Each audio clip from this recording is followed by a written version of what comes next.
down the line in the story of Ibrahim alayhi salam, I want to discuss some issues concerning the relationship that he had with his son Ismael alayhi salam. Now, obviously, as Muslims, the more we know about the Prophets alayhi salatu salam, the more we can have love for them, and that our love for them is part of our iman.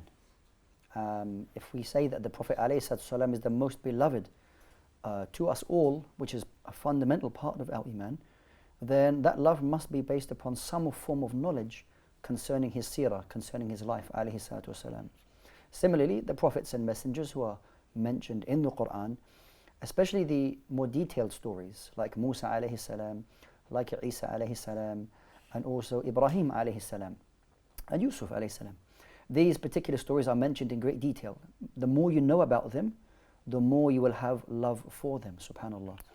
And we know that the story of Ibrahim alayhi salam is something which begins at the very beginning of his life when he was as a youngster, and how he spoke to his father and called his people to worship Allah subhanahu wa ta'ala.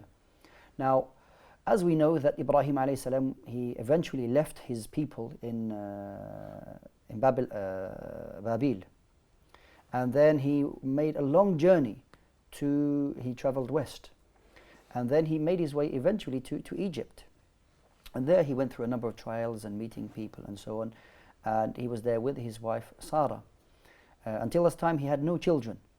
His wife was barren up until this time. Eventually he married his Hajar, and Allah Tabaraka wa Ta'ala then commanded Ibrahim alayhi salam to take his wife Hajar to another place in the Arabian Peninsula, in Mecca in fact.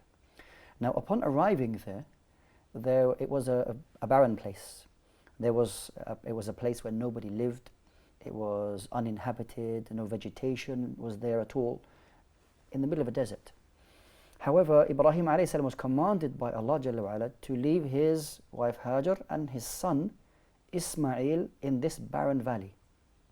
As he walked away, his wife Hajar was amazed as to why her husband is walking away and leaving them with nothing.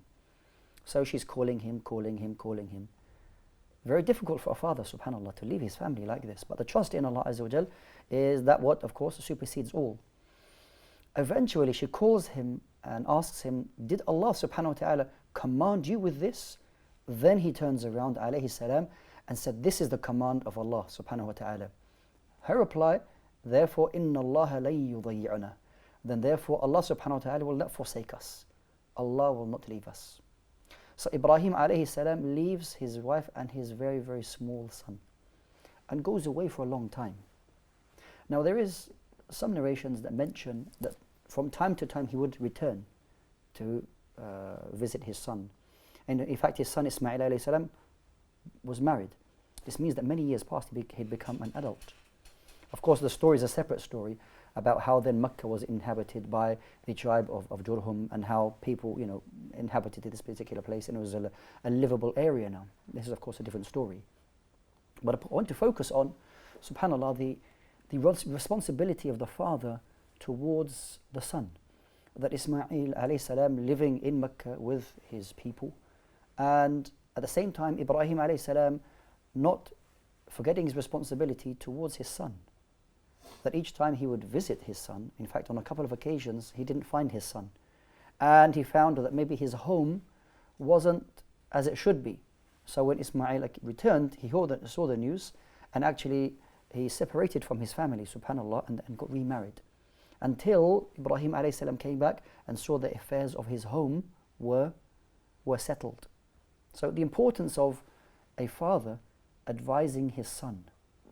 Now, this is something that we find in the Quran with Ibrahim alayhi salam with his son. And in the modern day, how do we implement this? The importance of the life or the role of the father in his children's lives.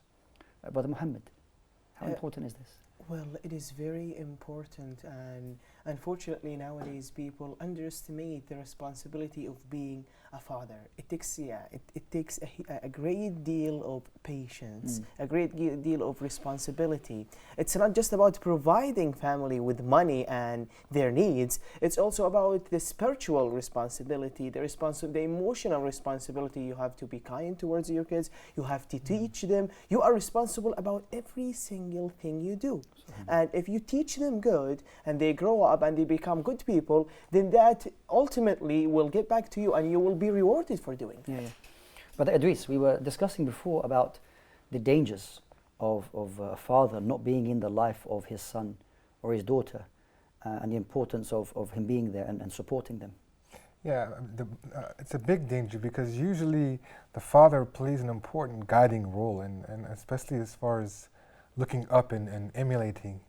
When the father is just barely present and only provides the necessities, but he doesn't give the emotional support and guidance for their children, they will get this from somewhere else. Yeah. And unfortunately, especially in this day and age of social media, as you always mention, they will find it very easily and prevalent all over. And they don't have to go far to find other influences that will influence them. And when that child ends up going wrong, the father will have a difficult time trying to change and pull them back. Versus had he been there in the beginning and they maybe stray, he can actually have more of an influence in bringing them back. It's hard to build a relationship after they've lived so long without relationship. So if they build a consistency through it, they are able to help them and guide them through problems easier. Especially in today's day and age, and this, everyone can get, influence and so much information from so many different ways. Versus a long time ago, it was just mostly who's around you. That's right. Yeah. I think on this issue of a father being in the life of his children, that there are so many other factors which are important for us to put into the equation as well, and that is, marriage. Marriage is that kind of covenant and agreement between a man and a woman which requires both the husband and wife to really commit to the situation. That without marriage, people can just have children, just walk away, and this. A person may then respond to that saying that, a person who has children is not going to walk away.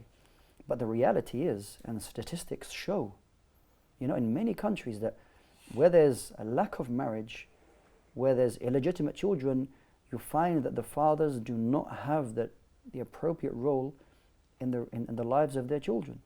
And many things are linked to this, like crime. I mean, research has been done on these issues, where if the father is not in the life of the child, by and large, of course, the mother is always there, subhanAllah, because the status of the mother. But the father, where if he's not there, he's not present in the life of his child, then there are so many consequences to that.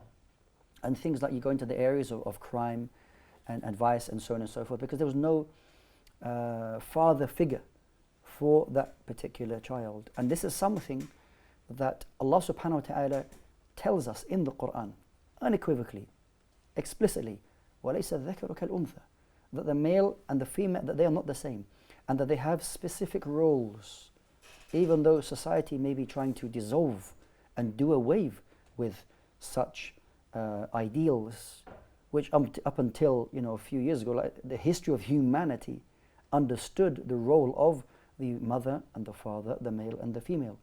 But there has been a gradual erosion of these particular ideals, and we're really moving into an area which is unknown territory as to how certain societies and what direction they're moving in, and the consequences of their actions and their understandings, no doubt. If people move away from what Allah subhanahu wa ta'ala wants from us in terms of guidance, then that can never be a path of success. It can never be a society of fruition and goodness and blessings. So it's very important for us to, especially for us maybe, or some Muslims are living in societies where these important ideals are being slowly worn away, that we preserve them and that we allow the fitrah, as Allah subhanahu wa ta'ala tells us that Allah Azza wa Jalla, He created us in a state of fitrah, in a natural way. If this is eroded and clouded and misunderstood, then you'll find people accepting other things, and then this causes further corruption. So the placement of the father in the life of every child is of the utmost importance. And statistics, they show that there is more chance of crime, of poverty in the life of that particular family if the father is not present. This is something that we need to discuss. And especially when, quite possibly in places where maybe divorce levels or divorce is more prevalent, that Muslim families are not staying together as they should, this is going to, of course, impact the youth, especially in many Muslim countries where the majority of the population, that they are young shabab. They're under the age of 30, or depending on the society, maybe the average age is under the age of 25. And you're talking about a large portion of the Muslim community. Brother Idris. Yeah, I just want to add that I think it's really important that we say when the father is there, we don't mean physically there. That's also part of it, but more importantly, he's emotionally there for his children. Being a teacher, an English teacher in schools here in this part of the world, I've experienced talking to some of my students, a lot of them, asking them questions about their father, and they only can tell me the surface things of their father.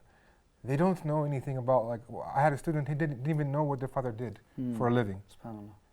And he wanted to know, and I asked, he loves his father, but it isn't the kind of relationship they had. So it's something that needs to be told, that the father needs to be a part of their life, not just superficially, like, okay, I take care of them, they have clothes, they're fed, I'm here, they see me. But if you don't talk to your children and build a relationship with them, they will do that with someone else. Jazakallah khair. This brings us to the end of this particular segment. After the break, inshallah ta'ala, we'll continue talking about this very important topic. Brothers and sisters, please join us after this short break where we're going to continue on this very important topic. Barakallahu feekum. Wassalamu alaikum wa rahmatullahi wa barakatuh. Assalamu alaikum wa rahmatullah. Brothers and sisters, welcome back to Way to Behave. In the previous segment, we were talking about the role of the father in the lives of his children.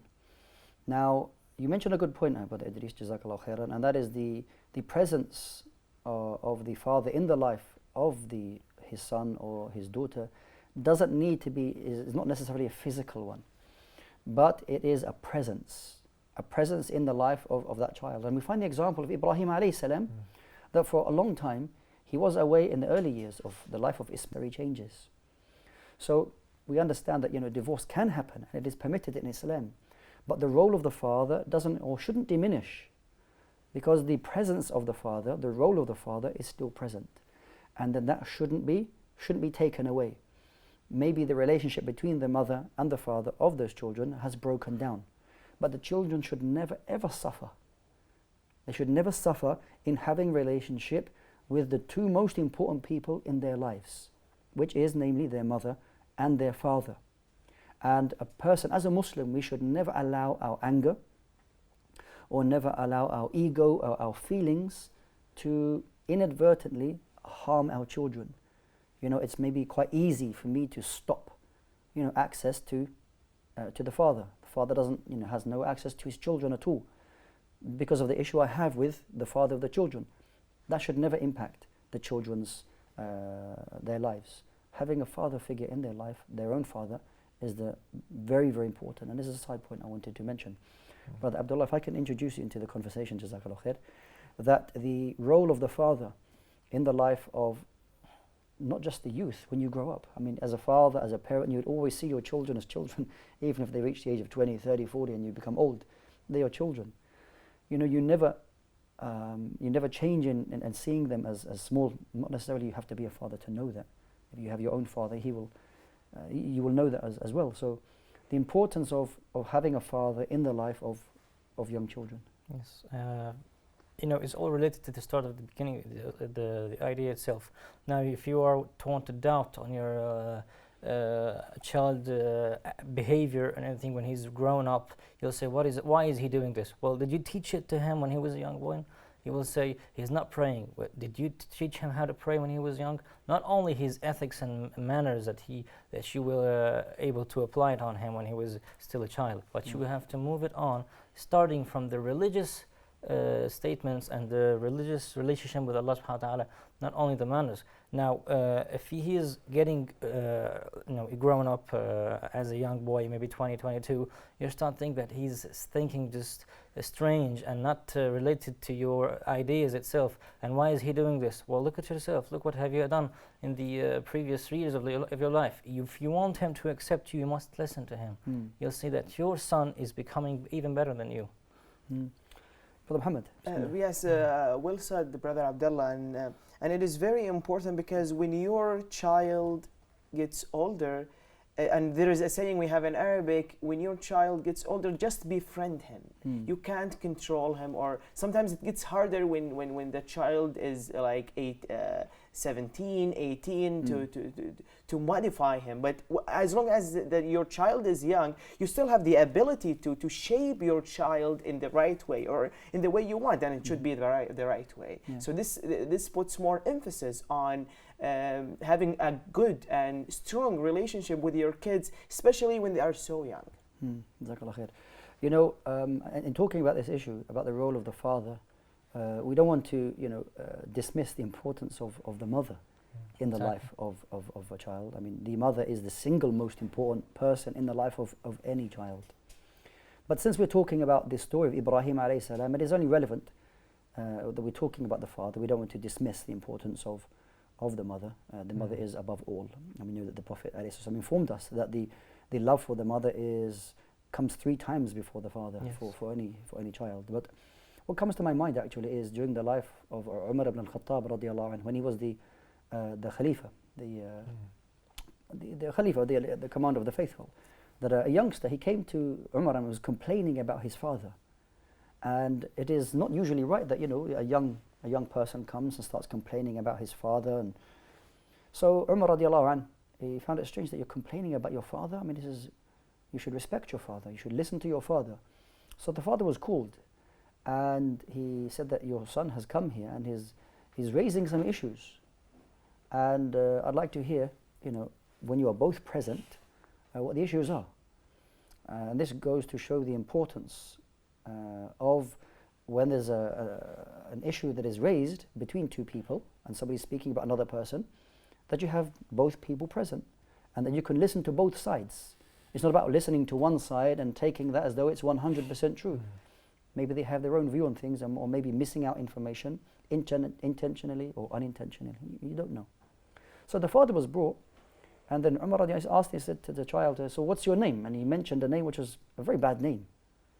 And then he said, okay, so what else is the issue? He said, well, with all due respect, that my mother doesn't really pay attention to me, doesn't give me any tarbiyah and things like this, and I don't read the Quran. So the Umar rebuked the father. He said, you gave your son a bad name. Okay, we should choose beautiful names for our children. Okay, it doesn't have to be some super kind of rare name that nobody has and has no meaning. And no, choose a beautiful name. If you're going to choose the best names, Abdullah and Abdul Rahman for your children, or for example the names of the prophets. Okay, maybe a lot of people have their son, his name's Muhammad or Aisha or Khadija, but at least that child will grow up knowing that name and the status of that name. So choose beautiful names. And then likewise, the child wasn't taught the Quran. So Umar radiallahu anhu rebuked the father. He said, you gave him a bad name, you didn't teach him the Quran, and likewise you chose a spouse who wasn't a person who looked after children. So there's a responsibility upon a man who's looking to find a wife and a wife who's looking for a husband, that they try to find the best person who they believe will be the mother and father of their children. This is extremely important. Don't just, choose somebody because maybe they're beautiful and things like that. No, the most important thing is deen. That when you're not present, maybe you're not there, that woman, that mother will be a beautiful and brilliant mother to that child in bringing them up to worship Allah subhanahu wa ta'ala. Okay? It's not about just the material side of things, but you need to focus on the deen side. That's more important than anything. So this is something I wanted to mention concerning the side of the mother. Now, continuing the conversation with the role of Ibrahim alayhi salam in the life of Ismael alayhi salam, and there's no better place to go to the Quran and to see the love and compassion and mercy that was shown by essentially 2 prophets of Allah subhanahu wa ta'ala. and that it is also upon us to emulate that, to have love and respect to one another. You know, Allah subhanahu wa ta'ala tells us in the Quran how, as children, how we should respect our parents. That we should, فَلَا تَقُلْ لَهُمَا أُفْ. And this word "uff" is like a sigh, like something like, don't even do that to your parents. If they ask you to do something, or you shouldn't be even waiting for them to ask you to do something. You should be fully aware of their needs, that they don't need to ask you because maybe they're shy to ask you. Maybe they're embarrassed to ask you.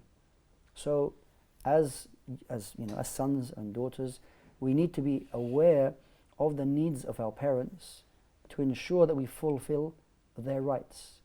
Just as the parents were good to you when you were small and when you were young, that nurturing, you now have a benefit of giving that back to them. But Idris, it goes both ways. You know, what do you put into your children, inshallah ta'ala, you get back. Yeah, it's sort of, you'll see the fruits of your labor when you actually put through the effort of giving them the attention they need. Yeah. It's sort of a sunnah. The child will automatically give you a reflection of what you're giving them. SubhanAllah. Yeah. I mean, you know, there are times when you meet teenagers, or you meet even younger than that, young children, and you meet them and you can see that they've had, mashallah, Allahumma barak, a good upbringing. You can see that they address you properly, they speak well, that they're not rude. You can see that there is a good tarbiyah there. And then this carries on.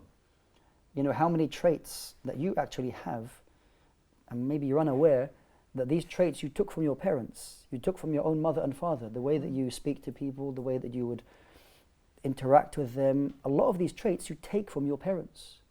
You know, this is something which maybe a lot of us, maybe we don't think about. And for this reason, you know, we can never give back to our parents, subhanAllah, and really be thankful to Allah subhanahu wa ta'ala. And it doesn't necessarily mean that, you know, maybe, you know, you have to have good Muslim parents to have good manners. Not necessarily. It's not a guarantee, but because you're Muslims or that you have Islam, that somehow that you're going to have a really good upbringing. Because maybe you can find non-Muslims who have al-qimma, who have excellent manners at home. Non-Muslim children, very, very respectful. You know, this can happen. So, of course, Islam teaches us, encourages us to have these manners, to have these ideals within the family, but it's not a guarantee. It's not something you take for granted just because we're Muslims that we have it. And it is unfortunate, very unfortunate, and very sad to see that if you find, you know, some Muslim youth that they're very abrasive and harsh and coarse in the way that they deal with one another. Sometimes, you know, they walk past you and they barge you, and he'd walk off and he wouldn't say anything. You'd have to call them back and say, you know, if you barge past somebody, and you hit somebody accidentally, of course, you should stop and apologize. هذا من الآداب. This is from good characteristics. If you meet somebody, you smile. If you see somebody, you say Assalamu alaikum. These very, very basic manners is something that we need to introduce from a very, very young age. And if they're missing, these basic things are missing from the beginning, then of course that what is more important than that then may go missing. So we ask Allah Azza wa Jal to allow us to be those good parents to instill these ideals into our children. So we've come to the end of this particular show episode. Barakallahu feekum, brothers. I really appreciate your interaction and advice. And likewise, the brothers and sisters at home, I'd like to thank you for your attention, and we hope that inshallah ta'ala you've benefited from this particular episode. Until next time, inshallah ta'ala, way to behave. Assalamu alaikum wa rahmatullahi wa barakatuh.